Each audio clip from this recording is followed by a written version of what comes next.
Question d'Ivous. Swiatek a gagné 6-0, 6-0 en finale, bravo à elle.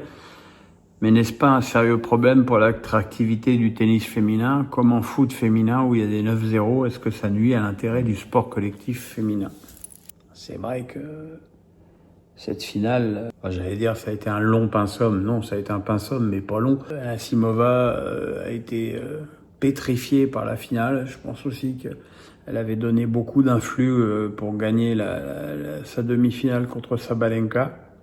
Je pense aussi que le problème, c'est surtout que Sabalenka ait perdu cette demi-finale après avoir gagné aucun des grands chelems cette année. Je pense que le vrai problème de tout ça, c'est le niveau émotionnel de Sabalenka, et c'est quand même la grande différence entre le tennis féminin et le tennis masculin, c'est que il y a un moment donné où le côté psychologique des joueuses prend effectivement des tournures qui peuvent être parfois totalement paralysante, mais c'est vrai que du coup effectivement cette finale elle restera pas dans les annales, hein, c'est loin de le dire. Enfin elle restera dans les stats, mais c'est bien la seule chose. Alexis Sadu 06. Sinner vient de remporter son 4e grand chelem à Wimbledon. Sinner a-t-il démontré une nouvelle fois sa grande solidité mentale en renversant Alcaraz un mois après ce terrible traumatisme de la finale de Roland pour lui? T'as l'impression que ces événements n'ont pas de prise sur lui, quoi. Sinner est un monstre d'une froideur. Alors moi, ce genre de personnalité, ça me pétrifie. Il y a ce côté presque absent. J'avoue que j'adhère pas. Après, le joueur est absolument extraordinaire. Il a fait une finale fantastique. Il a surtout fait une finale où c'est lui qui a dominé Alcaraz sur plein de points. Sa prise de risque au service, très importante et très bénéfique. Et surtout, l'utilisation presque abusive de ce revers à longue ligne qui a neutralisé le jeu d'Alcaraz, qui n'a pas pu alterner longueur, hauteur, effet comme il avait pu le faire, de justesse certes, mais comme il avait quand même pu le faire à Roland-Garros. Je pense que le plafond de verre de Sinner, c'était Alcaraz, puisqu'il avait perdu les 5 derniers matchs contre Carlos. Maintenant, je pense que cette finale va lui donner un atout, pour moi, presque décisif sur l'Espagnol. Et il va falloir que l'Espagnol trouve de nouvelles choses pour de nouveau arriver à battre Sinner. Mais en l'état actuel des choses, je dirais plutôt qu'on est parti pour une grosse série de victoires consécutives de Sinner sur Alcaraz. Yves Hartbeau. Effondrement de l'Inter en finale de la Ligue des Champions, effondrement du PSG en finale de la Coupe du Monde des clubs, les rythmes effrénés pourraient-ils en être l'explication principale? J'ai pas eu le sentiment que le problème de l'Inter en finale de la Ligue des Champions était physique. J'ai surtout l'impression qu'ils se sont fait bouffer tactiquement et athlétiquement par le PSG, mais eux ne m'ont pas donné le sentiment d'être fatigués à ce niveau-là, alors qu'il est évident que là, sur la finale de PSG-Chelsea, il est évident que les Parisiens étaient très en deçà physiquement. Maintenant, je veux dire, le propre des finales, c'est toujours d'arriver en fin de saison, et il y a forcément toujours une prime à la fraîcheur à ce niveau-là. Mais enfin, bon, faut pas non plus rigoler. Chelsea aussi a fait une saison très longue, puisqu'ils ont gagné une Coupe d'Europe eux aussi, donc attention de pas tout mettre là-dessus.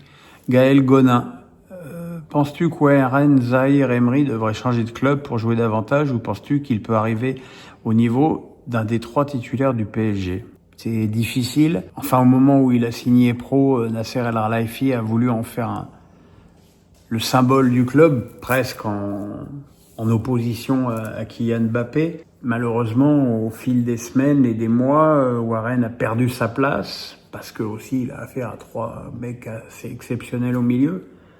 Et là, aujourd'hui, maintenant, il est clairement remplaçant. Pour voir la redistribution des cartes qui va avoir lieu au début de la saison. Maintenant, il faut aussi voir que probablement, au début de saison, il va y avoir une rotation très importante dans l'effectif du PSG pour pouvoir justement amener les mecs à revenir à de bonnes dispositions physiques et être prêts dans les matchs importants quand va arriver la Ligue des Champions vers la mi-septembre.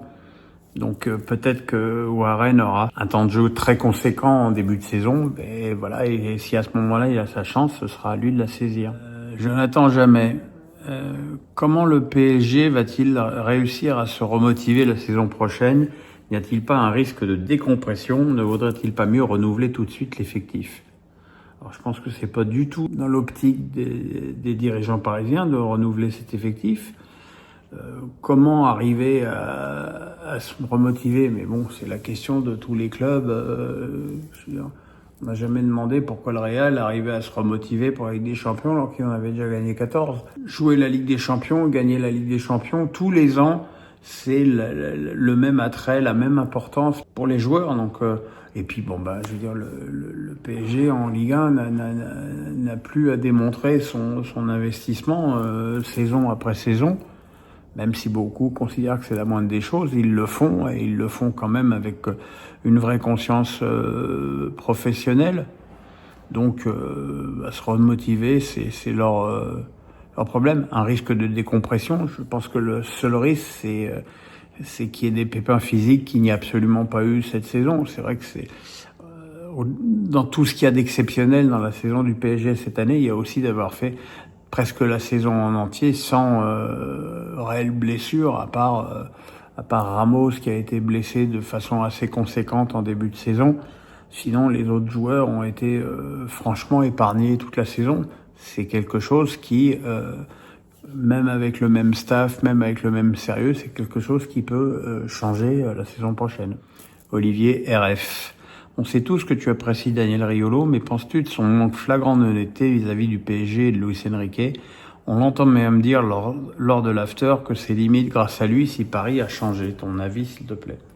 J'ai jamais entendu Daniel dire ça. Encore une fois, je suis pas non plus un client assidu de l'after, parce que c'est trop tard pour moi, et si je suis pas couché dans ces eaux-là, je suis plus devant ma télé qu'à écouter la radio. Daniel a fait part de ses doutes. Comme moi, j'ai fait part de mes doutes à un moment donné. La seule différence entre Daniel et moi, c'est que quand Daniel doute, il peut pas s'empêcher d'être agressif et parfois limite insultant. Est-ce que c'est grâce à lui? Non, je ne crois pas. Je pense que Luis Enrique en a rigoureusement rien à carrer de ce que Daniel Riolo pense du PSG, comme de tous les autres, moi compris. Le principe même de cette émission, tous les jours, 2 heures par jour, tous les jours,